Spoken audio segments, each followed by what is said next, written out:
parle de littérature à travers le tout premier roman de Cheikh Ahmadou Bamba Ndiaye. Ça s'appelle Soleils Invincibles et c'est disponible aux éditions Présence Africaine. Bonsoir. Bonsoir. Merci d'avoir accepté notre invitation. Je vous en prie. De la poésie, l'exil, les secrets et blessures de famille, mais aussi la mémoire coloniale. J'ai bien résumé votre tout premier roman? Vous avez bien tenté. Effectivement, Soleils Invincibles vient ou revient sur cette expérience humaine ou expérience africaine à travers des sujets comme ceux que vous avez cités, mais avec aussi l'ambition de dire la longue quête de dignité qui est la nôtre et celle d'un continent qui est plein d'humanité et un continent aussi qui est plein d'avenir et d'ambition. Parlez-nous de Draman, qui est un peu votre personnage principal. Son ambition, c'est quoi à lui? Draman, je dirais que son ambition, c'est avant tout de se réconcilier à lui-même, se réconcilier à sa famille, à sa trajectoire, c'est-à-dire celle d'un jeune qui a été déçu et qui est confronté à ses déceptions et qui essaie de garder cette once de dignité que la société ou que le monde aujourd'hui n'est pas prêt à lui reconnaître. Donc l'ambition de Draman, c'est avant tout d'exister, mais surtout d'exister et de retrouver sa dignité dans sa trajectoire. Soleils Invincibles, ça fait référence à quoi?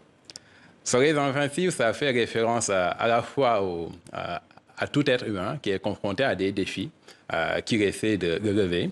Mais Soleils Invincibles, c'est aussi fait référence à ce continent qui est aujourd'hui connu sous des prismes parfois très péjoratifs et qui essaie de réaffirmer son humanité.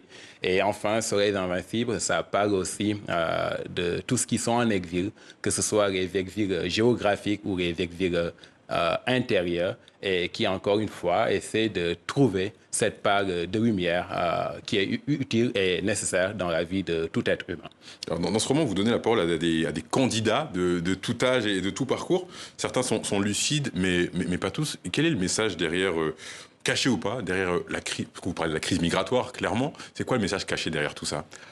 Je ne pense pas que l'ambition... S'il y a un message caché. Ah, justement, parce que je ne pense pas que l'ambition d'un auteur soit forcément de délivrer des messages, mais je pense qu'ici, il est surtout question de faire ou de poser les bases d'une réflexion sociale, politique, littéraire ou tout simplement humaine sur le sort de plusieurs personnes. Aujourd'hui, on sait qu'entre 2013 ou 2014 à 2024, nous avons perdu, par exemple, si les chiffres, on s'en réfère aux chiffres de l'OIM, nous avons perdu au bas mot 63 000 personnes qui ont essayé de s'exiler et dans des conditions très dramatiques.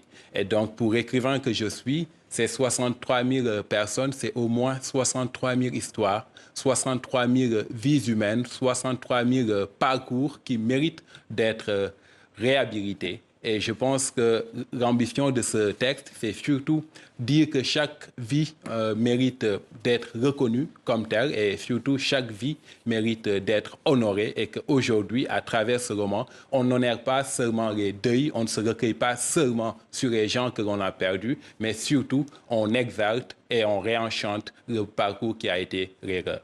Est-ce que vous pouvez nous parler du rôle du griot dans ce roman? En quoi il était important?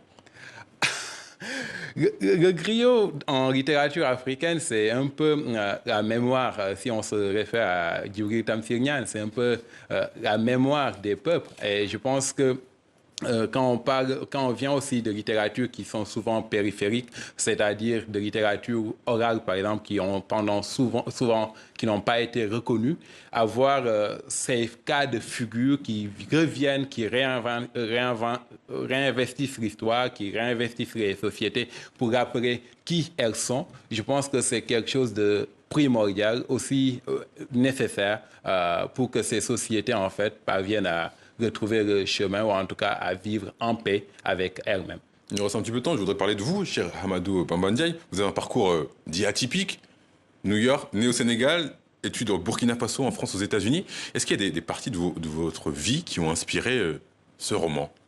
Ce serait mentir que de nier cela. Je pense que quand on écrit, il y a toujours une part de soi qui est distillé dans la production.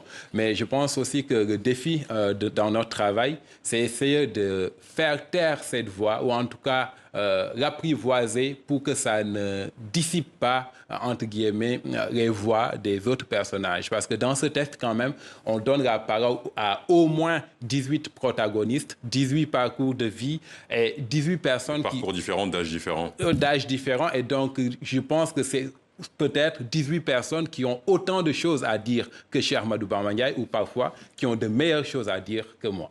Merci beaucoup, Cheikh Ahmadou Bamba Ndiaye. Merci d'avoir répondu à nos questions. Votre premier roman s'intitule Soleils invincibles et est disponible aux éditions Présence africaine. Merci beaucoup. Merci de votre invitation.